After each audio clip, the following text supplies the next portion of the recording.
तो बच्चों कैसे हैं आप सब। बहुत बहुत स्वागत है आपका आज की इस वीडियो में। आज का ये वीडियो क्लास 12th के बच्चों के लिए बहुत ज़्यादा खास होने वाला है, क्योंकि आज की इस वीडियो में हम लोग देखने वाले हैं बच्चों क्लास 12th का जो आपका फिजिकल एजुकेशन सब्जेक्ट है, हिंदी में जिसको आप शारीरिक शिक्षा भी बोलते हैं, इसका एक इम्पॉर्टेंट सैंपल क्वेश्चन पेपर आज की इस वीडियो में हम लोग देखने वाले हैं। और ये हमारा सैंपल पेपर नंबर 4 होने वाला है, जो कल आपका बोर्ड एग्जाम होने वाला है। कल यानी कि 13 मार्च, जी हाँ बच्चों, 13 मार्च 2023 को जो आपका बोर्ड एग्जाम होने वाला है, उसके लिए हम लोग ये चौथा सैंपल पेपर कर रहे हैं फिजिकल एजुकेशन का।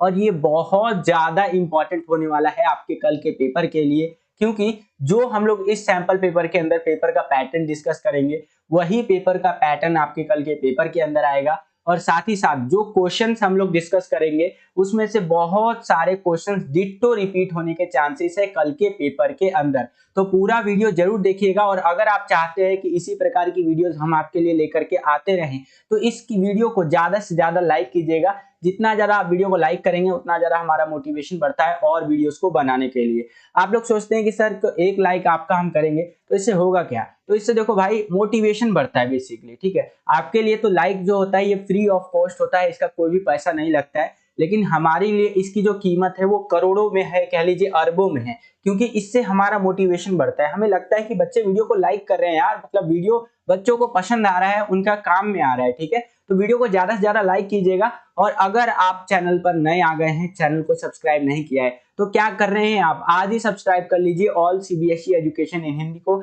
इसी प्रकार की वीडियोस हम आपके लिए लेकर के आते रहते हैं। जैसे ही आप चैनल को सब्सक्राइब करेंगे, बगल में आपको बेल का घंटी या घंटा कुछ भी कह सकते हैं, उसका आइकन आपको देखने को मिलेगा। उसको प्रेस करके आपको क्या करना है, ऑल पे क्लिक करना है, जिससे कि जो भी हम नया वीडियो डाले उसका नोटिफिकेशन सबसे पहले आपके फोन पर आ जाया करे, और आपकी जो तैयारी है वो और भी बेहतर से बेहतर तरीके से हो सके। चलिए हम अपने वीडियो को शुरू करते हैं। तो क्लास 12th है, हमारा सब्जेक्ट है फिजिकल एजुकेशन, जिसका सब्जेक्ट कोड रहता है 048, हिंदी में जिसको आप शारीरिक शिक्षा भी बोलते हैं। और फिजिकल का जो आपका पेपर होगा वो 3 घंटे का होगा। अधिकतम अंक जो आपके रहने वाले हैं वो 70 रहने वाले हैं, यानी कि 70 नंबर का आपका पेपर आएगा। बात करूं अगर आपसे आपके बोर्ड के पेपर की, तो आपका जो बोर्ड का पेपर आएगा वो कुछ इस तरह का आएगा। यहाँ पर आप देख ही सकते हैं, एक सीरीज नंबर लिखा हुआ रहेगा, एक सेट नंबर लिखा हुआ रहेगा। जैसा कि ये जो हम लोग पेपर कर रहे हैं ये सेट नंबर 4 है। आपको जो पेपर मिलेगा क्वेश्चन पेपर, वो 4 सेट में से, जी हाँ बच्चों, 4 सेट में से कोई सा भी सेट आपको मिल सकता है। सेट 1, सेट 2, सेट 3 और सेट 4, ठीक है। और ये चारों सेट हमने करवा दिए हैं। बेसिकली 3 सेट हमने करवा दिए आपको, और चौथा सेट का जो सैंपल पेपर है वो आज की इस वीडियो में हम लोग देख रहे हैं, ठीक है। तो आपका जो डिमांड था कि सर चौथा सैंपल पेपर भी लेकर के आइए, तो फाइनली लेकर के आ गया हूँ आपके लिए, आपकी डिमांड पर। तो वीडियो को लाइक कर दीजिएगा इसी बात पर। यहाँ देखेंगे तो आपको एक कोड नंबर देखने को मिलेगा। उसके नीचे चले तो कुछ बेसिक बातें आपको यहाँ पर लिखी हुई देखने को मिलेंगी। उसके नीचे चले तो यहाँ पर सामान्य निर्देश बता रखा है। सामान्य निर्देश को आपको जरूर पढ़ना चाहिए। अगर आप सामान्य निर्देश को पढ़ते हैं तो पेपर का क्या पैटर्न रहने वाला है उसका एक मोटा मोटा आइडिया आपको लग जाता है। इसी को इंग्लिश में जनरल इंस्ट्रक्शंस भी कहते हैं बच्चों। तो यहाँ पर आप सामान्य निर्देश में देख सकते हैं, बता रखा है कि जो हमारा प्रश्न पत्र है फिजिकल एजुकेशन का, जो क्वेश्चन पेपर है, ये 5 खंड यानी 5 सेक्शंस के अंदर बटा हुआ होगा, और 37 इसके अंदर जो है प्रश्न हमसे पूछे जाएंगे, ठीक है। 5 यहाँ पर खंडों में बटा होगा, खंड का मतलब होता है सेक्शन। और आपका 37 क्वेश्चन, यहाँ पर 37 क्वेश्चन जो है इस क्वेश्चन पेपर के अंदर हमसे पूछा जाएगा, ठीक है। जो हमारा खंड ए होगा, जिसको आप सेक्शन ए भी बोल सकते हैं, इसके अंदर क्वेश्चन नंबर 1 से लेकर के 18 तक क्वेश्चन हमसे पूछे जाएंगे, जो कि एक एक नंबर के होंगे।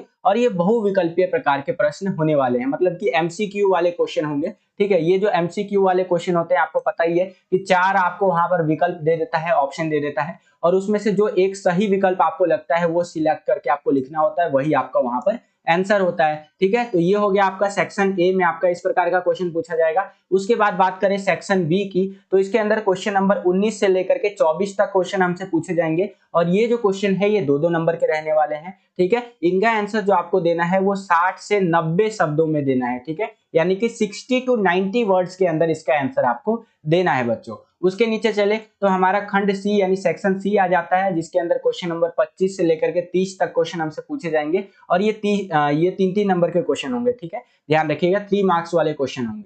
और इनका आंसर आपको 100 से 150 शब्दों यानी कि 100 to 150 वर्ड्स के अंदर इसका आंसर आपको देना है। और यहाँ पर कोई भी 5 क्वेश्चन का आंसर आपको लिखना है, प्रयास करना है। उसके आगे चले तो हमारे यहाँ पर खंड डी यानी सेक्शन डी आ जाता है, जिसके अंदर क्वेश्चन नंबर 31 से लेकर के 33 तक क्वेश्चन हमसे पूछे जाएंगे। ये 4-4 नंबर के होंगे और केस स्टडी बेस्ड होंगे। और लास्ट वाला जो सेक्शन रहेगा खंड ई, जिसको आप सेक्शन ई भी बोल सकते हैं, इसके अंदर क्वेश्चन नंबर 34 से लेकर के 37 तक क्वेश्चन हमसे पूछे जाएंगे। और ये क्वेश्चन जो होंगे 5-5 नंबर के हमारे होने वाले हैं, यानी कि 5 मार्क्स के क्वेश्चन ये होने वाले हैं। और इनका आंसर आपको 200 से 300 शब्दों में देना है। देख रहे हैं आप, 200 to 300 वर्ड्स के अंदर, यानी दबा के इसमें लिखिएगा भाई, कंजूसी मत कीजिएगा 5-5 नंबर वाले क्वेश्चंस के अंदर। और यही चीजें इंग्लिश में आपका जनरल इंस्ट्रक्शंस करके आता है। इंग्लिश में आप अगर इसको सेपरेटली रीड करना चाहते हैं तो यहाँ पर रीड कर सकते हैं। एक खास बात और मैं आपको बता देता हूँ कि ये जो सैंपल पेपर है ये हिंदी मीडियम में तो मैं बहुत अच्छी तरीके से आपको समझाऊंगा ही, यहाँ पर साथ ही साथ इंग्लिश मीडियम में जो उसका ट्रांसलेशन रहेगा वो मैं आपको प्रोवाइड करवा दूंगा, ताकि इंग्लिश मीडियम के बच्चे भी उसका लाभ ले सके, बेनिफिट उठा सके। बाकी अगर आप इस जनरल इंस्ट्रक्शंस को इंग्लिश में रीड आउट करना चाहते हैं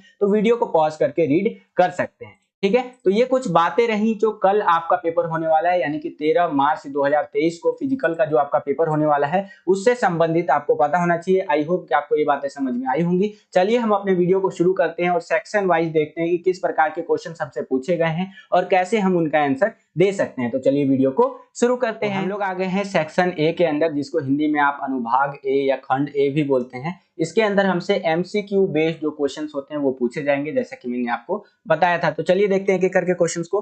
पहला क्वेश्चन क्या है कि आसन की पहचान करें। यहाँ पर आपको योगा का एक आसन दे दिया है, इसकी आपको पहचान करना है। तो ये जो भैया जी योगा का आसन कर रहे हैं इसको बोलते हैं भैया अनुलोम विलोम करना। ठीक है, जैसे कोई बंदा बहुत ज्यादा गुस्से में नहीं आ जाता है, आपने मूवीज में एक डायलॉग भी सुना होगा कि बहुत गुस्सा आता है आपको, अनुलोम विलोम किया कीजिए, गुस्सा आपका थोड़ा कम होगा यहाँ पर। तो अगर किसी को ज्यादा गुस्सा आता है तो उसको अनुलोम विलोम करना चाहिए। ठीक है, अनुलोम विलोम कैसे करते हैं यहाँ पर आप देख सकते हैं। ठीक है, और आप अपने सपोर्ट मटेरियल में पढ़ेंगे तो और डिटेल में आपको चीजें देखने को मिलेगा बच्चों। सेम यही चीजें आपका इंग्लिश मीडियम में कुछ इस तरह से आएगा। यहाँ पर आप देख सकते हैं कि आइडेंटिफाई द पोस्चर, तो ये है हमारा भैया अनुलोम विलोम। ऑप्शन नंबर डी हमारा यहाँ बिल्कुल करेक्ट आंसर हो जाएगा। अगला क्वेश्चन देखिए कि डैश पूर्ण आहार के रूप में जाना जाता है, यानी कि इनमें से कौन सा ऐसा चीज है जो एक कह लीजिए कंप्लीट डाइट है। मछली है, आलू है, दूध है या फिर सेब है। तो यहाँ पर अगर बात कर रहे हैं कंप्लीट डाइट की, तो जो हमारा दूध होता है ना वो एक कंप्लीट डाइट यानी कि एक पूर्ण आहार होता है। उसको अगर कोई बंदा खा लेगा ना, सॉरी दूध कैसे खाएगा यार, दूध अगर कोई पी लेगा, यानी जैसे मैं दूध पीता हूँ, आप दूध पीते हैं, तो इससे क्या होगा कि हम लोग एक पूरा का पूरा यहाँ पर कंप्लीट डाइट ले रहे हैं। उसके अंदर हमें पोषक पदार्थ मिल जाएंगे, जो चीजें हमें चाहिए वो सारा उसके अंदर मिल जाएगा, कैल्शियम वगैरह सब कुछ मिल जाएगा। ठीक है, तो दूध जो होता है आपका वो एक क्या होता है, पूर्ण आहार होता है बच्चों। सेम यही क्वेश्चन इंग्लिश मीडियम में इस तरह से रहेगा कि dash is also known as a complete diet, तो वो होता है आपका मिल्क। ऑप्शन नंबर सी हमारे यहाँ बिल्कुल करेक्ट आंसर हो जाएगा। इसके आगे चलते हैं, अगला क्वेश्चन देखिए, तीसरा क्वेश्चन कि अस्थि भंग के प्रकार को पहचानिए। अब यहाँ पर देखिए अस्थि भंग मेनली 4-5 टाइप का होता है, 4 टाइप का। ठीक है, तो उसी में से एक अस्थि भंग का प्रकार यहाँ पर दे दिया है, टाइप दे दिया है, ये आप देख सकते हैं। ठीक है, अस्थि भंग बोले तो फ्रैक्चर, ठीक है, बोन फ्रैक्चर जिसको आप कह सकते हैं। तो ये देख रहे हैं ये जो हड्डी है ये 2 टुकड़ों में बिल्कुल टूट गया है और तिरछे रूप में टूटा है। ये देख रहे हैं जैसे एक त्रिभुज आप देखेंगे तो इस टाइप का होता है ना, ट्राइंगल जिसको आप कहते हैं, तो वैसे ये जो हड्डी टूटा है बिल्कुल तिरछे में टूटा है। तो ये जो अस्थि भंग का प्रकार है वो हमारा तिरछा अस्थि भंग है। कौन सा है बच्चों, तिरछा अस्थि भंग है। चौथा वाला ऑप्शन हमारा यहाँ पर बिल्कुल करेक्ट आंसर हो जाएगा। सेम यही क्वेश्चन इंग्लिश मीडियम में इस तरह से रहेगा कि identify the type of bone fracture, तो यहाँ पर ऑप्शन नंबर जो 4th है ये हमारा बिल्कुल करेक्ट आंसर हो जाएगा, ऑब्लिक फ्रैक्चर करके। ठीक है, नेक्स्ट क्वेश्चन देखिए, यहाँ पर हमारा चौथा क्वेश्चन क्या है कि चपटे पैर का कारण होता है। अगर यहाँ पर आप बंदे का देख सकते हैं पैर, ये जो पैर होते हैं ये चपटे हो जाते हैं, तो इसका कारण, इसका रीजन क्या होता है। तो चपटे पैर का पहला कारण होता है पैर की मांसपेशियां जो होती है वो कमजोर होना, ये पहला कारण होता है कि हमें चपटे पैर देखने को मिलते हैं। साथ ही साथ सही प्रकार के आप कह सकते हैं जूते जो है या अत्यधिक भार के कारण भी हमारा यहाँ पर जो चपटे पैर होते हैं वो देखने को मिलते हैं। ज्यादा भार यानी ज्यादा वजन वगैरह होगा ना तो इससे भी चपटे पैर हो सकते हैं। तो यहाँ पर आप देख सकते हैं। और ये आपका स्वस्थ मांसपेशियों का होना, अगर किसी की मांसपेशियां यानी मसल्स जो है वो हेल्दी है तो आपका चपटा पैर नहीं देखने को मिलेगा। तो इस हिसाब से डी वाला ऑप्शन, ए और बी दोनों सही है, ये वाला हमारा बिल्कुल करेक्ट आंसर हो जाएगा। सेम यही क्वेश्चन आपका इंग्लिश मीडियम में इस तरह से आएगा कि कॉज ऑफ फ्लैट फीट, तो वो रहेगा both A and B are correct. ठीक है, यहाँ पर आप देख ही सकते हैं। पांचवा क्वेश्चन देखिए बच्चों, यहाँ पर क्या पूछ रहा है कि न्यूटन के गति का पहला नियम जिसे डैश के नाम से भी जाना जाता है। जो न्यूटन जी जो थे उन्होंने गति के कई सारे नियम दिए थे, बोले तो लॉ ऑफ मोशन कई सारे दिए थे, ठीक है। तो यहाँ पर उनका जो फर्स्ट लॉ ऑफ मोशन था, ठीक है, यानी कि गति का पहला नियम, उसे किस नाम से जाना जाता है? तो उसे जड़ता का नियम के नाम से भी जाना जाता है। जैसे कि आपका दोस्त होगा, मान लीजिए कि उसका नाम है यहाँ पर राहुल, क्या नाम है? राहुल, ठीक है। तो आपका जो दोस्त है उसका नाम तो राहुल है, लेकिन आप स्कूल में उसको एक निक नेम से बुलाते होंगे, जैसे कि कोई भी निक नेम हो सकता है कि अरे भैया, अरे तेरा नाम ये फलाना। मैं वो नाम नहीं लेना चाहता हूँ, आप लोग समझ रहे होंगे, ठीक है। यानी कि ओरिजिनल नाम कुछ और होता है, स्कूल में किसी और नाम से पुकारते हैं, तो ये चीज है। तो उसी प्रकार से न्यूटन का जो गति का पहला नियम है उसे जड़ता का नियम भी हम लोग यहाँ पर कहते हैं बच्चों, ठीक है। सेम यही क्वेश्चन इंग्लिश मीडियम में इस तरह से रहेगा कि Newton's first law of motion which is known as dash known, ठीक है। तो वो रहेगा लॉ ऑफ जैसे कि इनरेया, ठीक है, इस तरह से इंटेरिया करके रहेगा। आपका बी वाला ऑप्शन यहाँ पर बिल्कुल करेक्ट आंसर हो जाएगा। इसके आगे चले तो हमारा यहाँ पर छठा क्वेश्चन देखिए क्या है। डैश विकार का कारण नहीं है, dash is not the cause of the disorder, ठीक है। आनुवांशिकता, खराब पर्यावरण, संतुलित आहार और दुर्घटना। तो इसमें से अगर हम लोग बात कर रहे हैं विकार की, ठीक है, डिसऑर्डर की, तो संतुलित आहार लेना एक डिसऑर्डर का कारण नहीं हो सकता। आपने कभी सुना है कि एक बंदा प्रॉपर संतुलित आहार यानी कि बैलेंस डाइट ले रहा था और उसको क्या हो गया, यहाँ पर डिसऑर्डर हो गया यानी कि विकार हो गया? ऐसा कभी नहीं होता है। जिम वाले बंदों को देख लीजिए, ठीक है। अगर खराब पर्यावरण रहेगा तो बिल्कुल यहाँ पर विकार यानी कि डिसऑर्डर हो सकता है, बीमारी हो सकता है। यानी कि आप यहाँ पर आप कह सकते हैं जो पर्यावरण होता है हमारा, जैसे दिल्ली में ले लीजिए, दिल्ली में क्या है कि बहुत ज्यादा एयर पोल्यूशन है, तो एयर पोल्यूशन से लंग्स का प्रॉब्लम होने लग जाता है, तो ये आप कह सकते हैं। आनुवांशिक रूप से भी हो सकता है, दुर्घटना, एक्सीडेंट होने से भी यहाँ पर डिसऑर्डर हो सकता है, लेकिन संतुलित आहार लेने से आपका यहाँ विकार नहीं हो सकता। तो इस हिसाब से हमारा जो ग वाला ऑप्शन है ये बिल्कुल करेक्ट आंसर हो जाएगा। सेम यही क्वेश्चन इंग्लिश मीडियम में इस तरह से रहेगा कि dash is not the cause of disorder. तो इस तरह से आपका बैलेंस डाइट एक कभी भी कॉज नहीं हो सकता डिसऑर्डर का, ठीक है। और अगर आपको वीडियो पसंद आई रहा है तो वीडियो को लाइक करते चलिए।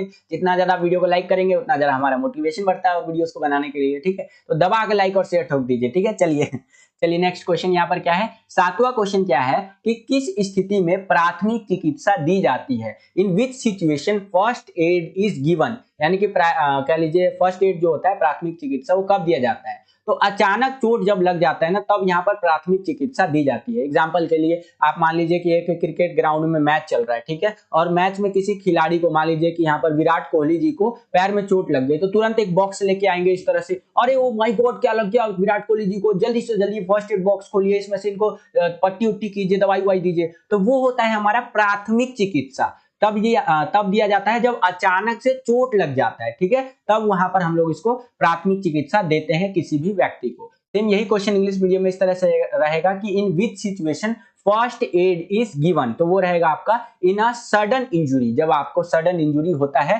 तब प्राथमिक जो चिकित्सा होता है, फर्स्ट एड जो होता है वो दिया जाता है। नेक्स्ट क्वेश्चन है कि किशोरा अवस्था होती है, किशोरा अवस्था कब से कब तक होती है? तो 12 साल से लेकर 18 साल तक की जो उम्र है उसमें किशोरा अवस्था होती है। जैसे एक बंदा पैदा लेता है 0 पे, ठीक है, यानी कि यार उसकी एज 0 होती है ना जब जिस दिन वो पैदा लेता है, तो उस दिन से उसका काउंटडाउन शुरू हो जाता है भैया कि उसको इतना एज तक जीना है, मान लीजिए 100 साल तक की एज तक जीना है, ठीक है। तो यहाँ जब वो 0 पे पैदा लेता है, 0 से लेकर के 11 साल तक की उम्र तक जाता है, तब तो कोई दिक्कत नहीं है। लेकिन जैसे ही वो 12 साल की उम्र में जाता है, 12वां साल उसका लगता है, 12वां बर्थडे आता है, तो वह किशोरा अवस्था में जो है सो कि प्रवेश कर जाता है। किशोरा अवस्था एक ऐसा एज होता है जिसको आप टीन एज भी बोलते हैं बेसिकली, जिसके अंदर आपकी बॉडी के अंदर बहुत सारे चेंज होते हैं, हार्मोनल चेंज होता है। उस टाइम पे हमारे जो हार्मोन होते हैं ना बिल्कुल पीक पे होते हैं, मतलब गुस्सा आता है तो बहुत गुस्सा आता है, मन करता है बहुत मारूं, ठीक है, एग्जाम्पल के लिए बता रहा हूँ। और रोना आता है तो मन करता है यार रो रो करके ना बिल्कुल समुंदर भर दूं, ठीक है। तो इस तरह से, और 12 साल से लेकर के 18 साल तक की जो उम्र होती है ये किशोरा अवस्था के अंदर, यानी टीन एज जिसको आप कह सकते हैं, उसके अंदर इसको काउंट किया जाता है, ठीक है। तो हमारा किशोरा अवस्था कब से कब तक होता है? 12 से लेकर के 18 साल तक। सेम यही क्वेश्चन इंग्लिश मीडियम में इस तरह से आएगा आपका, यहाँ पर आप देख सकते हैं। और 12 to 18 ईयर्स तक हमारा किशोरा अवस्था रहता है। नीचे चलते हैं, अगला क्वेश्चन देखिए, यहाँ पर 9वां क्वेश्चन क्या है, ये अभिकथन और कारण वाला क्वेश्चन है। तो यहाँ पर आपका जो अभिकथन है वो क्या कह रहा है कि शत्रुतापूर्ण आक्रामकता शारीरिक हानि हानि के लिए उकसाती है। शत्रुतापूर्ण जो आक्रामकता है भैया, वो जो आपका बॉडी का जो शारीरिक हानि है ना, उसकी ओर आपको उकसाती है। अब यहाँ पर रीजन यानी कि आपका कारण क्या कह रहा है कि आक्रामकता मानसिक या शारीरिक रूप से किसी अन्य व्यक्ति को नुकसान पहुंचाने के लिए एक आंतरिक है, यानी अंदर रहती है। ठीक है, तो यहाँ पर आपका जो सेशन है यानी अभिकथन जो ये बताया गया ये तो सही है, लेकिन जो आपका कारण आर है ये झूठ है आपका। ठीक है, तो इस तरह से आपको आंसर लिखना है। सेम यही क्वेश्चन इंग्लिश मीडियम में इस तरह से आएगा, और ऑप्शन नंबर जो सी है हमारा कि A is true but R is false. ठीक है, आर मतलब रीजन फॉल है यहाँ पर, तो इस तरह से हमारे यहाँ बिल्कुल करेक्ट आंसर हो जाएगा। क्वेश्चन यहाँ पर देखिए बच्चों क्या पूछ रहे हैं हमसे कि कौन सा पोषक तत्व हमारे शरीर को संक्रमण के खिलाफ लड़ने में मदद करता है। ऐसा कौन सा पोषक तत्व है भैया, यानी कि ऐसा कौन सा ताकत है हमारे शरीर में जो हमें संक्रमण से लड़ने में मदद करता है। एक तरह से आप ऐसे समझिए जैसे कि मान लीजिए कोरोना आया था, क्या आया था, कोविड-19 आया था। ठीक है, कोविड-19 मतलब 2019 में आया था नहीं, इसलिए इसको कोविड-19 बोलते हैं। अब इस टाइम पे क्या बोला जा रहा था कि ज्यादा से ज्यादा डैश लीजिए जिससे कि आप संक्रमण से लड़ सके। तो ज्यादा से ज्यादा प्रोटीन वाली चीजें लीजिए जिससे कि आपका शरीर जो है ना इस कोविड-19 का जो संक्रमण वाला बीमारी है इससे लड़ सके। ठीक है, तो हमारे शरीर के अंदर जो प्रोटीन होता है वो एक ऐसा पोषक तत्व होता है जो शरीर को संक्रमण के खिलाफ लड़ने में मदद करता है। तो ऑप्शन नंबर बी हमारा यहाँ बिल्कुल करेक्ट आंसर हो जाएगा। सेम यही क्वेश्चन इंग्लिश मीडियम में इस तरह से आएगा। यहाँ पर आप देख सकते हैं कि which nutrient help our body to fight against infection, तो वो होता है यहाँ पर प्रोटीन, ऑप्शन नंबर बी। आगे चलते हैं, 11वां क्वेश्चन क्या है कि एक सामान्य वयस्क व्यक्ति को एक दिन में कैलोरी की आवश्यकता पड़ती है। एक जो नॉर्मल गबरू जवान लौंडा होता है तो उसको एक दिन में कितने कैलोरी की जरूरत होती है, तो एक दिन में कम से कम 3000 कैलोरी की जरूरत है। जैसे मान लीजिए कि आपके पास एक बाइक है जिसका नाम है स्प्लेंडर बाइक, जो कि बहुत अच्छा माइलेज देता है। आपको पता है कि अगर आपको यहाँ पर 1 लीटर आप पेट्रोल डलवाएंगे तो वो जो बाइक है आपको ऑन एवरेज यहाँ पर 60 से 70 का माइलेज दे देगा। ठीक है, तो उसी प्रकार से हमारे शरीर का माइलेज बनाए रखने के लिए एक दिन में हमें 3000 कैलोरी की जरूरत पड़ती है बच्चों। ठीक है, एक वयस्क एक एडल्ट बंदे को, एडल्ट कौन, 18 साल से ऊपर वाला बंदा होता है एडल्ट। ठीक है, तो आप जाहिर सी बात है 12th में हो, 12th आपका होने वाला है तो 18 साल तो आप लोग टच करिए गए होंगे। तो आपको एक दिन में 3000 कैलोरी का जरूरत है। ये नहीं कि आपको अलग से कैलोरी लेना है भैया, जो हम लोग खाना खाते हैं उसमें कैलोरी हमें मिल जाता है। सेम यही क्वेश्चन इंग्लिश मीडियम में इस तरह से रहेगा कि a normal adult person requires calories a day, तो 3000 कैलोरी रिक्वायर होता है। ठीक है, 12वां क्वेश्चन यहाँ पर देखिए क्या पूछ रहा है कि हाइट बढ़ाने में कौन सा आसन सहायक होता है। ठीक है, यानी कि मान लीजिए किसी व्यक्ति को अपना हाइट यानी कि अपना लंबाई बढ़ाना है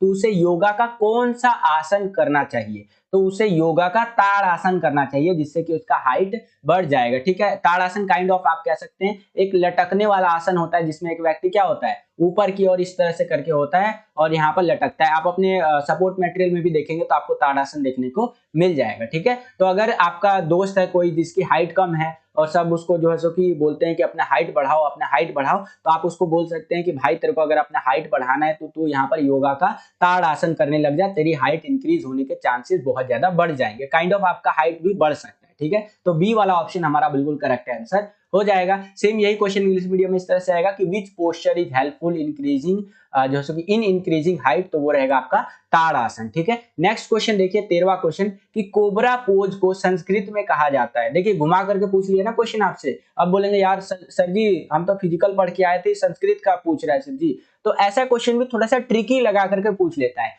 तो भुजंग आसन जो होता है उसको कोबरा पोज भी बोलते हैं। ठीक है, तो ऑप्शन नंबर ए हमारा यहाँ बिल्कुल करेक्ट आंसर हो जाएगा। सेम यही क्वेश्चन इंग्लिश मीडियम में इस तरह से रहेगा कि cobra pose is called in Sanskrit, तो वो रहेगा आपका भुजंग आसन। ठीक है, उसके आगे चलते हैं, अगला क्वेश्चन देखिए 14वां क्वेश्चन कि हर क्रिया के लिए एक समान और विपरीत दिशा में प्रतिक्रिया है, न्यूटन का कौन सा नियम है, तो न्यूटन का ये तीसरा नियम है। कौन सा नियम है, तीसरा, थर्ड लॉ ऑफ मोशन। ठीक है, यहाँ आगे चलते हैं। सेम यही क्वेश्चन इंग्लिश मीडियम में इस तरह से रहेगा कि for every action there is an equal and opposite reaction which is Newton's law, तो वो रहेगा आपका द थर्ड लॉ या थर्ड रूल कह सकते हैं। ठीक है, चलिए अगला क्वेश्चन है 15वां क्वेश्चन कि 1 मिनट में हृदय द्वारा संकुचन की संख्या को डैश कहते हैं, the number of contraction by the heart in 1 minute is called. तो इसका आंसर आप मुझे कमेंट करके बताइए कि उसको क्या कहते हैं, उसको हृदय दर कहते हैं, कार्डियक आउटपुट कहते हैं, ठीक है, या फिर मिनट वॉल्यूम कहते हैं, या फिर आपका टाइडल वॉल्यूम कहते हैं। तो ये आप मुझे कमेंट करके बताइए। जिस बच्चे का कमेंट सबसे सही होगा और सबसे पहले कमेंट करेगा उसके कमेंट को मैं हार्ट का सिंबल दे दूंगा, ताकि और बच्चे समझ सके कि बच्चे ने बिल्कुल सही कमेंट किया है। तो आप मुझे कमेंट करके बताइए। सेम यही क्वेश्चन इंग्लिश मीडियम में इस तरह से रहेगा, ये आप अपनी स्क्रीन पर देख सकते हैं और आंसर आपको मुझे कमेंट करके बताना है बच्चों। ठीक है, क्वेश्चन यहाँ पर देखिए क्या है कि निम्नलिखित को मिलाइए। यहाँ पर आपको मिलान करने के लिए दे रखा है। तो बिल्कुल सिंपल है भैया, कोई उतना ये नहीं है कि बहुत ज्यादा ऊपर से आ गया है, ठीक है, आउट ऑफ सिलेबस है, ये एकदम सिंपल है। यहाँ पर देखिए क्या दे रखा है, आपका पुष्टिकर दे रखा है और रोग दे रखा है, ठीक है, इसको आपको मिलान करना है। तो पहला जो होता है लोहा, लोहा क्या होता है भैया, लोहा होता है आपका रक्ता जो है कि आपका प्लता करके होता है, ठीक है। दूसरा होता है आपका प्रोटीन। अब प्रोटीन जो होता है भैया वो होता है शक्ति की घटती होती है, ठीक है। तीसरा होता है आपका कैल्शियम। कैल्शियम क्या होता है भाई, ये होता है आपका ऑप्शन नंबर बी जो है कि ऑप्टी जो है कि यो ओरोसिस करके होता है। और चौथा होता है सोडियम, ये होता है मांसपेशियों में दर्द के लिए। तो इस तरह से आप यहाँ पर मिलान कर सकते हैं। ऑप्शन नंबर जो ए है हमारा बिल्कुल करेक्ट आंसर। 17वां क्वेश्चन देखिए यहाँ पर क्या है कि निम्नलिखित को मिलाएं। तो इसको मिला देते हैं भैया। यहाँ पर है पहला गोल कंधे। अब जो गोल कंधे होंगे ये होगा आपका क्या, मुद्रा जो है कि विकृतियां करके। दूसरा होता है आपका प्रथम रजोधर्म करके, ठीक है। तो ये क्या होगा, ये होगा आपका पहला जैसे कि मासिक स्राव नहीं होता, ये मासिक स्राव होता है, ठीक है। तो ये होगा आपका। तीसरा है आपका अस्थि सुशीरता करके, ठीक है। तो ये होगा आपका यहाँ पर अस्थि जैसे कि घनत्व में कमी होगा। और चौथा है आपका सुधा अभाव करके, तो ये होगा आपका भोजन विकार। तो इस तरह से आपको मिलान करना है बच्चों, ठीक है। तो इसका ऑप्शन नंबर जो ए है हमारा बिल्कुल करेक्ट आंसर हो जाएगा। सेम यही क्वेश्चन इंग्लिश मीडियम में इस तरह से रहेगा, ये आप देख सकते हैं। और इसका ऑप्शन नंबर ए हमारा यहाँ बिल्कुल करेक्ट है। 18वां क्वेश्चन देखिए क्या है कि चपलता मापने के लिए कौन सा टेस्ट किया जाता है। तो सटल दौड़ हम लोग करते हैं जब हम लोगों को चपलता मापना होता है, तो ठीक है। तो ऑप्शन नंबर सी हमारा बिल्कुल करेक्ट आंसर हो जाएगा। सेम यही क्वेश्चन इंग्लिश मीडियम में इस तरह से आएगा कि which test is done to measure जैसो कि एगिलिटी करके, ठीक है। तो वो होता है आपका shuttle race, option number C. I hope कि आपको समझ में आया होगा। अब हम लोग आ गए हैं आपका अनुभाग बी, बोले तो सेक्शन बी के अंदर, जिसके अंदर हमसे वेरी शॉर्ट आंसर टाइप के जो क्वेश्चंस होते हैं वो पूछे जाएंगे। और ये जो क्वेश्चन होंगे आपके, ये मेनली 2-2 नंबर वाले क्वेश्चन आपके होने वाले हैं, जिनका आंसर आपको अप्रोक्सीमेटली 60 से 90 शब्दों में देना है। मैं आपको एक बार सामान्य निर्देश भी दिखा देता हूँ। एक बार ऊपर सामान्य निर्देश देख लेते हैं।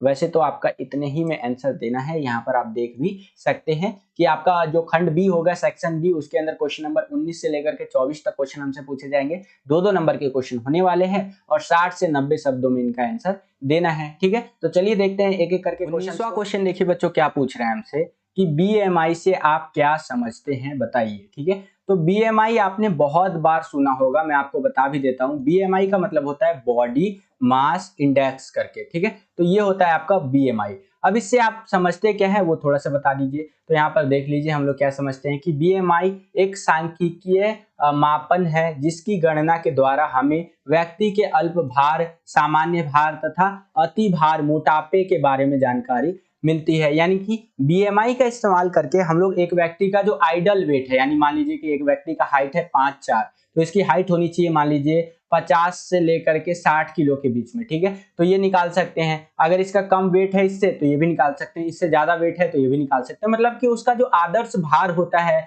जो उसका वेट होता है, या अल्प भार होता है, या सामान्य भार कह लीजिए, अति भार जिसको आप मोटापा कहते हैं, तो ये सारी चीजें हम लोग निकाल सकते हैं किससे, बीएमआई के थ्रू। अब बीएमआई से हम लोग किसी का यहाँ पर वेट जो होता है वो निकालते कैसे हैं। तो सबसे पहले यहाँ आ जाएगा आपका बीएमआई, उसके बाद आ जाएगा भार यानी कितना किलो वजन है उसका, उसके बाद आ जाएगी ऊंचाई, ठीक है, उसका मीटर में आएगा, और इसके बाद उसका टोटल निकल करके आ जाएगा कि उसका बीएमआई एक्चुअली में है कितना, कि वो उसका वेट ज्यादा है, कम है, या फिर नॉर्मल है। तो ये होता है हमारा बीएमआई। आई होप कि आपको समझ में आया होगा। सेम यही क्वेश्चन इंग्लिश मीडियम में इस तरह से आएगा कि what do you understand by BMI. तो बीएमआई मतलब कि बॉडी मास इंडेक्स करके होता है, ठीक है। यहाँ पर आप पूरा का पूरा पढ़ सकते हैं कि बीएमआई इज अ स्टैटिकल जो है सो कि measurement by which we got information about under weight, normal weight and over weight, obesity of a person, ठीक है। निकालते कैसे हैं यहाँ पर आप देख सकते हैं। उसके आगे चलते हैं। अगला क्वेश्चन देखिए 20वां क्वेश्चन कि अस्थि भंग के प्रकार लिखे तथा किन्हीं 3 के बारे में संक्षेप में आपको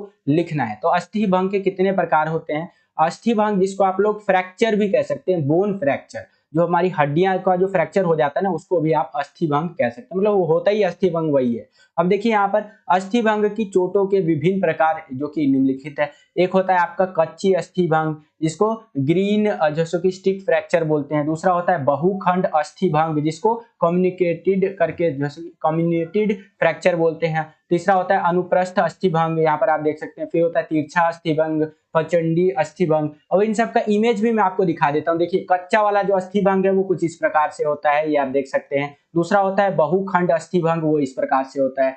फिर आता है आपका अनुप्रस्थ अस्थि भंग, यहाँ पर आप देख सकते हैं इस प्रकार से होता है। फिर आता है तिरछा अस्थि भंग, जो कि इस प्रकार से होता है। फिर आता है आपका पचंडी अस्थि भंग, जो कि इस प्रकार से होता है। ये सारे इमेज मैंने आपको दिखा दिया। कई बार आपसे पेपर में ऐसा भी आ जाएगा, इस टाइप का अस्थि भंग दे देगा और बोलेगा ये कौन सा अस्थि भंग है, तो आपको पहचानना होगा। तो सबकी पहचान यहाँ पर आप देख लीजिए। जो कच्चा अस्थि भंग होता है, वो जो कच्चा फ्रैक्चर होता है वो कुछ इस प्रकार से होता है। बहुखंडीय मतलब बहुत जगह से टूटा हुआ होता है ना हड्डी, तो उसको बहुखंडीय अस्थि भंग बोलते हैं। एक होता है अनुप्रस्थ अस्थि भंग, जो कि कुछ इस टाइप का होता है। एक होता है तिरछा अस्थि भंग, जिसका हड्डी इस टाइप से तिरछा टूट जाता है ना बिल्कुल, तो वो होता है हमारा तिरछा अस्थि भंग। एक होता है पचंडी अस्थि भंग, जो कि कुछ इस प्रकार से यहाँ क्रैक आ जाता है हड्डियों में, तो ये होता है पचंडी अस्थि भंग। तो इस प्रकार से आंसर आपको लिखना है। सेम यही क्वेश्चन इनके मतलब इनमें से किसी तीन के बारे में अच्छे से आपको एक्सप्लेन करके लिख देना है, ध्यान रखिएगा। यहाँ पर यही क्वेश्चन इंग्लिश मीडियम में इस तरह से है कि right the type of bone fractures, right briefly about any three. कोई तीन के बारे में आपको ब्रीफली एक्सप्लेन कर देना है। बाकी आप आंसर देख सकते हैं, इस प्रकार से इंग्लिश मीडियम में आपका आंसर रहेगा। तीसरा क्वेश्चन यहाँ पर देखिए बच्चों क्या है कि विशेष जरूरत वाले बच्चों के लिए शारीरिक क्रियाओं का निर्धारण करने की रणनीति की व्याख्या कीजिए। जो विशेष जरूरत वाले बच्चे होते हैं, जो दिव्यांग बच्चे होते हैं, जो कह लीजिए विकलांग बच्चे जो होते हैं, उनका शारीरिक क्रिया अगर हम लोगों को करवाना है, मान लीजिए उनको कोई फिजिकल एक्टिविटी करवाना है, किसी गेम में पार्टिसिपेट उनको करवाना है, तो हम लोग क्या चीजें देख सकते हैं जिससे कि उनका जो शारीरिक क्रिया है वो अच्छे से हो सके, उनको सुगम हम लोग बना सकते हैं। ठीक है, तो यहाँ पर देखिए जो विशेष आवश्यकता वाले बच्चे हैं, जो CWSN वाले बच्चे हैं, चिल्ड्रन विद स्पेशल नीड वाले जो बच्चे हैं, उनकी डॉक्टर की जांच करना बहुत ज्यादा जरूरी है। शारीरिक क्रियाओं में भाग लेने से पूर्व दिव्यांगों की सारी जांच करवाना, उसकी शारीरिक क्षमता के स्तर की जांच कर लेनी चाहिए, ताकि उसके स्तर के अनुरूप ही सारी क्रियाएं उन्हें करवाई जा सके। यानी कि ओवरऑल पूरा बॉडी चेकअप करवा लेना चाहिए। डॉक्टर बॉडी चेकअप करके बोल देगा कि हाँ ये बच्चा ये गेम खेल सकता है, ये काम कर सकता है, तो उस हिसाब से वो काम उनको दिया जा सकता है। और क्या कर सकते हैं भैया, पूर्व अनुभव होना भी बहुत ज्यादा जरूरी होता है। शारीरिक क्रियाओं को निर्धारण से पूर्व दिव्यांगों के पूर्व अनुभव की जानकारी लेनी चाहिए, ताकि शारीरिक क्रियाओं का चयन उनके लिए उत्तम हो सके। ठीक है, यानी जो दिव्यांग बच्चे होते हैं उनका अगर हम लोग पूर्व अनुभव लेंगे कि वो पहले क्या चीज कर चुके हैं, तो उससे वो अगर मान लीजिए कि पहले वो लोग मान लीजिए बैडमिंटन अच्छे से खेल चुके हैं, ठीक है, तो उनको दोबारा अगर बैडमिंटन खेलने के लिए दिया जाए तो अच्छे से खेल सकते, क्योंकि पहले उन्होंने वो गेम खेला है। इस प्रकार से और भी कोई एग्जांपल ले सकते हैं। मान लीजिए कि पहले किसी बच्चे ने अच्छे से एक पेज राइटिंग लिख करके दिखाया है, एक अच्छा ड्राइंग बना करके दिखाया है, तो हम वापस से उस बच्चे को ड्राइंग बनाने का काम दे सकते हैं, जिससे कि वो और अच्छी तरीके से करेगा। क्योंकि अगर आप कोई नया काम करते हैं तो उसमें दिक्कत आएगा, लेकिन जो काम आपने पहले कर रखा है वो काम अगर आप दोबारा करेंगे तो आपको दिक्कत आएगा नहीं, आएगा ना। तो ये चीज हमें देखना चाहिए। उनका इंटरेस्ट भी देखना चाहिए, उनकी रुचि किसमें है। जब शारीरिक क्रियाओं का निर्धारण किया जाए तो दिव्यांग जो बच्चे होते हैं उनकी रुचि का विशेष ध्यान रखना चाहिए, ताकि वह इंसान क्रियाओं में जो कि पूर्ण रूप से भाग ले सके। उनका इंटरेस्ट अगर देखेंगे तो पूरी तरह से वहां पर वो भाग लेंगे। मान लीजिए एक बच्चा है जिसको गेम उतना खेलना, फिजिकल एक्टिविटी खेलना उतना पसंद नहीं है, लेकिन वो स्पेशल नीड वाला बच्चा है, चिल्ड्रन विद स्पेशल नीड वाला दिव्यांग बच्चा है, उसको मान लीजिए कि जो हमारा ऑनलाइन गेम होता है जैसे PUBG खेलना बहुत अच्छा लगता है, तो यार ये भी एक अच्छी चीज है, तो उसको PUBG खिलवाएंगे। ठीक है, तो कुछ भी हो सकता है, यहाँ पर XYZ सिर्फ एग्जांपल के लिए बता रहा हूँ। ठीक है, तो ये आप इस तरह से लिख सकते हैं, यानी उसका इंटरेस्ट जानना बहुत ज्यादा जरूरी होता है। तो इस तरह से हम लोग विशेष आवश्यकता वाले बच्चों के लिए शारीरिक क्रियाओं को सुगम बना सकते हैं। आई होप कि आपको समझ में आया होगा। सेम यही क्वेश्चन इंग्लिश मीडियम में इस तरह से आएगा कि explain the strategies for determining physical activity for children with special need. तो आप यहाँ पर देख सकते हैं उनका मेडिकल एग्जामिनेशन बहुत ज्यादा जरूरी है, उनका एक्सपीरियंस देखना चाहिए, उनका इंटरेस्ट देखना चाहिए। ठीक है, बाकी आप वीडियो को पॉज करके पूरा का पूरा रीड आउट कर सकते हैं यहाँ पर। आई होप कि आपको समझ। 22वां क्वेश्चन देखिए क्या पूछ रहा है कि हमारे शरीर के लिए प्रोटीन कितना आवश्यक है समझाइए। ठीक है, अभी हमने प्रोटीन के ऊपर एक क्वेश्चन देखा था, एमसीक्यू वाला क्वेश्चन, कि प्रोटीन जो होता है मतलब कौन सा पोषक तत्व होता है, पोषक पदार्थ होता है हमारे शरीर में जो इन्फेक्शन से या कह लीजिए संक्रमण से बचाने के लिए हमें मदद करता है, तो वो प्रोटीन होता है। तो थोड़ा सा और चर्चा कर लेते हैं प्रोटीन के ऊपर। देखिए प्रोटीन हमारे शरीर के लिए बहुत ज्यादा आवश्यक होता है, क्योंकि कार्बन डाइऑक्साइड हो गया आपका, कार्बन डाइऑक्साइड नहीं यार, कार्बन हाइड्रोजन हो गया, ठीक है, आपका ऑक्सीजन हो गया, नाइट्रोजन हो गया, और कभी कभार सल्फर नामक तत्वों से भी ये बनी होती है। ठीक है, कौन, प्रोटीन की बात कर रहे हैं यहाँ पर। साथ ही साथ प्रोटीन शरीर में रक्त, मांसपेशियों, नाखूनों, त्वचा, बालों व आंतरिक अंगों के लिए निर्माण किया जाता है। ठीक है, यानी हमारे बॉडी के अंदर अलग अलग चीजें जो है उसके अंदर प्रोटीन हेल्प करता है, नए ऊतकों को बनाती है, नए टिश्यूज को, इंग्लिश में जिसको आप टिश्यू बोलते हैं, तो वो बनाता है, टूटे फूटे ऊतकों की मरम्मत करता है, जो हमारे टिश्यू डैमेज हो जाते हैं ना बॉडी के अंदर, उसको रिपेयर करता है, जल और अम्लों के जो कि संतुलन को नियमित करता है, ये जो हमारे बॉडी के अंदर जो पानी है, वाटर है, जो एसिड है, उसको ये बैलेंस करता है, ऑक्सीजन और पोषक तत्वों को कोशिका तक ले जाती है, तथा जैसे कि बॉडीज बनाती है, एंटीबॉडीज जो आपका बीमारियों से लड़ने में आपका मदद करता है। तो इन सबको बनाने में कौन मदद करता है यहाँ पर, प्रोटीन बच्चों। तो आई होप कि आपको ये क्वेश्चन समझ में आया होगा। सेम यही क्वेश्चन इंग्लिश मीडियम में इस तरह से आएगा कि how important is protein for our body, explain. ठीक है, प्रोटीन जो है हमारी बॉडी के लिए किस प्रकार से इंपॉर्टेंट है, एक्सप्लेन कीजिए। तो यहाँ पर आप इंग्लिश मीडियम में पूरा आंसर देख सकते हैं, इस प्रकार से आंसर आपको लिखना है बच्चों। ठीक है, इसके आगे चलते हैं, अगला क्वेश्चन देखिए कि घुटनों यानी कि नौक नी के आपस में टकराने के लक्षण, कारण तथा सुधारात्मक उपाय आपको लिखने हैं। अब इसका मैं यहाँ पर आपको एक इमेज दिखाता हूँ, ये देख रहे हैं, ये जो घुटने होते हैं आपस में जो टकराते हैं नौकनी, तो ये क्यों टकराते हैं, कारण लिखना है, और कैसे इसका सुधार कर सकते हैं, वो सारा का सारा एक्सप्लेन यहाँ पर करना है। ठीक है, तो चलिए देखते हैं। यहाँ पर देखिए, यहाँ पर बता रखा है कि घुटने, जिसको नौकनी कह लीजिए, आपस में टकराने के क्या लक्षण होते हैं। खड़े रहने की स्थिति में दोनों घुटने आपस में स्पर्श करने लगते हैं। देख रहे हैं, ये जो लड़का है यहाँ पर खड़ा है या लड़की खड़ी है, तो ये जो घुटने यहाँ पर टकरा रहे हैं आपस में। साथ ही साथ चलते समय घुटने आपस में स्पर्श करते हैं, स्पर्श करते हैं मतलब छूते हैं एक दूसरे को। दौड़ते समय आपस में स्पर्श करते हैं घुटने। तो ये हमारा लक्षण है किसका, जैसे कि घुटनों का आपस में टकराने का, या कह लीजिए नॉक नी का। ठीक है, तो ये हो गया आपका। अब इसके कारण यानी किस कारण से ये चीज हो सकता है, मोटापे के कारण हो सकता है, अगर कोई बंदा बहुत ज्यादा कमजोर है, कुपोषण का शिकार है, तो भी हो सकता है, विटामिन डी की कमी के कारण हो सकता है, और भी बहुत सारी चीजें हैं जिनके कारण ये जो हो सकता है आपका, मतलब ये जो घुटने होते हैं आपस में टकराने लग जाते हैं। ठीक है, अब इसको सुधार के लिए कुछ उपाय भी आप लिख सकते हैं कि पद्मासन करना तथा घुड़सवारी कर सकते हैं, जिसको ये बीमारी है या जिसको ये डिसऑर्डर है। ठीक है, फुटबॉल खेलने में साइड किक, जो है सो कि साइड किक कर सकता है, दोनों घुटनों के बीच तकिया लगाकर खड़े होना, पैरों को सीधा रखकर उसे उठाना, साथ ही साथ घुटनों के नीचे तौलिया रखकर पैर सीधा रखकर तकिए को घुटने से नीचे की ओर दबाना। ये सारी चीजें कर हम लोग क्या कर सकते हैं, ये जो घुटने आपस में टकराते हैं उसको ठीक कर सकते हैं कहीं ना कहीं। सेम यही क्वेश्चन इंग्लिश मीडियम में इस तरह से आएगा कि right the symptoms, causes and remedial measurements, या कह लीजिए मेजर्स फॉर नॉक नी। तो आप यहाँ पर देख सकते हैं आंसर आपको कुछ इस प्रकार से लिखते हुए चलना है।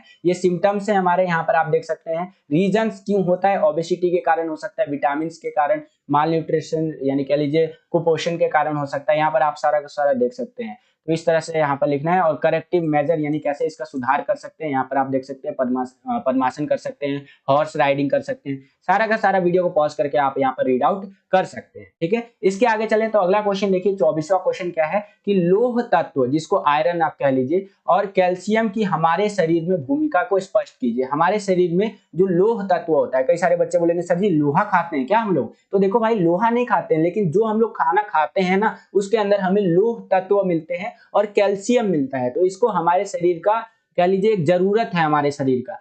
क्यों हमारे शरीर को इसका जरूरत है वो चीज यहाँ पर बताना है। तो देखिए, जो कैल्शियम होता है ना, वो हमारे शरीर में हड्डियां जो होती हैं और दांतों के स्वास्थ्य में वृद्धि करता है। हमारे हड्डियां जो बनी हुई होती हैं और जो दांत वगैरह बने हुए हैं, ये कैल्शियम से बना हुआ है। इसीलिए हमें ऐसा खाना खाना चाहिए, ऐसे पदार्थ पीने चाहिए जिससे कि ज्यादा से ज्यादा कैल्शियम हम लोग ले सके। जैसे दूध आपको पीना चाहिए, दूध में बहुत ज्यादा कैल्शियम होता है। ठीक है, उसके आगे चले तो मांसपेशियों और हृदय के कार्य की कुशलता को बढ़ाता है ये, खून के थक्के को जमने में भी सहायता करता है। कौन? हमारा यहाँ लोह तत्व यानी कि आयरन। ठीक है, तो इस प्रकार से आप यहाँ आंसर लिख सकते हैं। सेम यही क्वेश्चन इंग्लिश मीडियम में इस तरह से आएगा कि explain the role of iron and calcium in our body. तो आपको इस तरह से लिखना है, कैल्शियम इंक्रीज करता है हेल्थ हमारे बोन्स का, टीथ का, और यहाँ पर जो आपका आयरन होता है वो हमारे मसल्स को और हार्ट के फंक्शंस को ठीक रखता है। ठीक है, तो इस प्रकार से आप यहाँ आंसर लिख सकते हैं। आई होप कि आपको समझ में आया होगा। आज की अभी तक की वीडियो के लिए इतना ही बच्चों। इसके बाद आ जाता है हमारा सेक्शन सी, जिसको खंड सी भी बोलते हैं। इसके अंदर हमसे शॉर्ट आंसर टाइप के क्वेश्चंस पूछे जाएंगे, जिसको हिंदी में आप लघु उत्तरीय प्रकार के प्रश्न बोलते हैं, 3-3 नंबर वाले क्वेश्चन। उसको हम लोग इसी सैंपल पेपर के पार्ट 2 वाले वीडियो में देखेंगे, और पार्ट 2 वाला वीडियो भी जल्दी ही मैं आपके लिए रिलीज कर दूंगा। आपको बस इस वीडियो को ज्यादा से ज्यादा लाइक करना है, अपना समर्थन दिखाना है इस वीडियो को। ठीक है, तो आज की इस वीडियो के लिए इतना। आई होप कि आपको ये वीडियो पसंद आया होगा बच्चों। अगर आपको ये वीडियो पसंद आया तो ज्यादा से ज्यादा इस वीडियो को लाइक कीजिए। जितना ज्यादा आप इस वीडियो को लाइक करेंगे उतना ज्यादा हमारा मोटिवेशन बढ़ता है और वीडियोस को बनाने के लिए। अगर आप एक लाइक करेंगे तो इससे हमारा मोटिवेशन का लेवल लाखों, करोड़ों, अरबों, खरबों गुना बढ़ जाता है और वीडियोस को बनाने के लिए। चैनल पर अगर आप नए आ गए हैं और all CBSE education in Hindi YouTube channel को आपने सब्सक्राइब नहीं किया है तो सब्सक्राइब कर लीजिए और हमारी फैमिली मेंबर का आप पार्ट भी बन जाइए। इसी प्रकार की सैंपल पेपर्स वाली वीडियोस को हम लोग आपके लिए लेकर के आते रहते हैं। जैसे ही आप चैनल को सब्सक्राइब करेंगे, बगल में आपको बेल का, घंटी या घंटा कुछ भी कह सकते हैं, उसका आइकन शो करेगा, उसको प्रेस करके ऑल पे क्लिक कर दीजिएगा, जिससे कि जो भी हम नया वीडियो डाले, जैसे कि अभी इसका पार्ट 2 वाला वीडियो भी आने वाला है, उसका नोटिफिकेशन सबसे पहले आपके फोन पर आ जाया करे और आपकी जो तैयारी है वो और भी बेहतर से बेहतर तरीके से हो सके। आज के लिए इतना ही बच्चों, मिलता हूं आपसे अगली और एक्साइटिंग वीडियो में। तब तक के लिए खुश रहिए, खुश रखिए सभी को। जय हिंद, वंदे मातरम।